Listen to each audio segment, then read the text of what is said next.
विधानसभा निवडणुकींच्या पार्श्वभूमीवर राज्यातील राजकारण मोठ्या प्रमाणात ढवळून निघालं। महायुतीनं सर्वाधिक जास्त जागांवर विजय मिळवला तर महाविकास आघाडीला सर्वात कमी जागांवर समाधान मानावं लागलंय। 2019च्या विधानसभेच्या निवडणुकीनंतरची ही विधानसभेची निवडणूक खरं तर अनेक अंगांनी महत्त्वपूर्ण ठरली आणि याचं कारण म्हणजे राज्यातील दोन प्रमुख राजकीय पक्षांच्या फुटीनंतरची ही पहिलीच विधानसभा निवडणूक होती। शिवसेनेच्या फुटीनंतर राष्ट्रवादी काँग्रेसमध्ये ही फूट पडली आणि अजित पवार सत्तेत सहभागी झाले। त्यामुळे राज्यात आरोप प्रत्यारोपाचं राजकारणही मोठ्या प्रमाणात पाहायला मिळालं। त्यातच अजित पवार आपल्यासोबत अनेक आमदार घेऊन सत्तेत सहभागी झाल्यानं यामागे शरद पवारांची खेळी असल्याची कुजबूज राज्यातील प्रत्येक कानाकोपऱ्यात होत होती। त्यामुळे अजित पवार पुन्हा एकदा शरद पवार यांच्याकडे येणार का?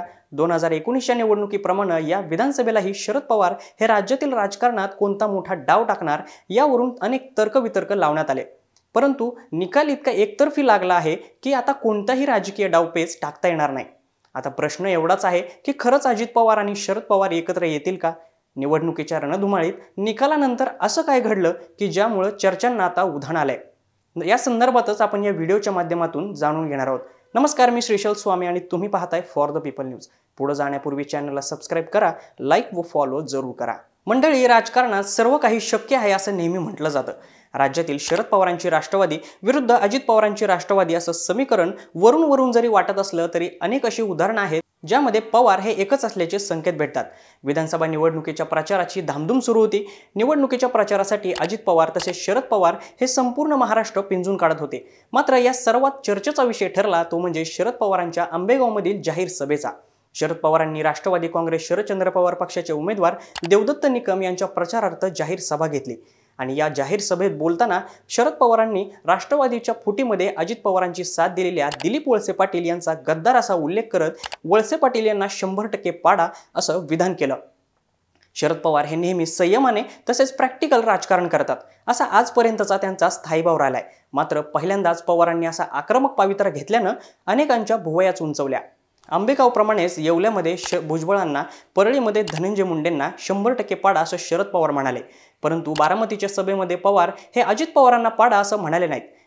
या उलट बारामतीचा निकाल लागला तेव्हा पत्रकार परिषदेत आम्हाला या निकालाची कल्पना होती, तसेच बारामतीमध्ये उमेदवार देणं गरजेचं होतं असं शरद पवार म्हणाले।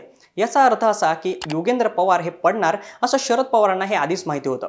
आता उलट कर्जत जामखेडमध्ये भाजपचे उमेदवार राम शिंदे यांनी अजित पवारांना या मतदारसंघामध्ये सभा घ्या असं वारंवार सांगितलं होतं, परंतु अजित पवारांनी तिथं सभा घेणं टाळलं। तसेच निवडणुकीच्या काही दिवस अजित पवारांनी कर्जत जामखेडमध्ये रोहित पवारांचं मतदारसंघामध्ये उत्तम काम सुरू आहे असं जाहीरपणे बोलले। त्यानंतर 23 नोव्हेंबरला निकालानंतर मुख्यमंत्र्यांच्या वर्षा बंगल्यावर महायुतीची पत्रकार परिषद झाली।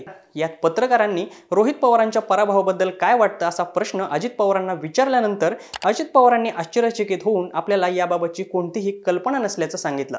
तसेच त्यांनी तात्काळ आपल्या सहकाऱ्यांकडे याबाबतची विचारणा केल्याचंही दिसून आलं। त्यानंतर कराड येथे 25 नोव्हेंबर रोजी यशवंतराव चव्हाण यांच्या पुण्यतिथीनिमित्त अजित पवार आणि रोहित पवार एकमेकांसमोर आल्यानंतर अजित पवारांनी काकांच्या पाया पड, थोडक्यात बचावलास, माझी सभा झाली असती तर काय झालं असतं असा मिश्किल टोला रोहित पवारांना लगावला। शिवाय शाबासकी देत ऑल द बेस्ट सुद्धा म्हटले। यावरून अजित पवारांनी कर्जत जामखेड मतदारसंघात रोहित पवारांच्या विरुद्ध सभा न घेणं, रोहित पवारांच्या पराभवाबाबत विचारणा केल्यानंतर आश्चर्यचकित होणं आणि कराडमध्ये अजित पवारांचं रोहित पवारांना मिश्किल स्वरूपाचं वक्तव्य करणं हा खरंच केवळ एक योगायोग म्हणावा का? अजित पवारांच्या कराडमधील वक्तव्यानंतर राम शिंदे यांनी अजित पवारांनी सभा न घेण्यावरून प्रश्न देखील उपस्थित केला आणि सभा न घेणं म्हणजे पवार कुटुंबियांचा तो डाव होता असंही म्हटलं। काही दिवसांपूर्वी शरद पवारांनी अजित पवार हे पक्षाला नाही तर पक्षाच्या विचारधारेला सोडून गेले आहेत असं सूचक वक्तव्य केलं होतं। त्यामुळे इथं देखील पवार हे पुन्हा एकदा एकत्र येण्याची शक्यता वाटते। तसेच या विधानसभा निवडणुकीच्या पार्श्वभूमीवर अजित पवार, शरद पवार आणि रोहित पवार यांनी एकमेकांवर अतिशय टोकाची भूमिका किंवा टीका केली असली तरी या सर्व घटनांमधून एक मात्र सिद्ध होताना दिसतंय की पवारांमध्ये वैचारिक, पक्षाच्या विचारधारेवरून किंवा आणखीन कोणते मतभेद असले तरी आत्तापर्यंत झालेल्या या सर्व राजकीय घटनांवरून भविष्यात पवार हे एकत्र येण्याची शक्यता नाकारता येत नाही।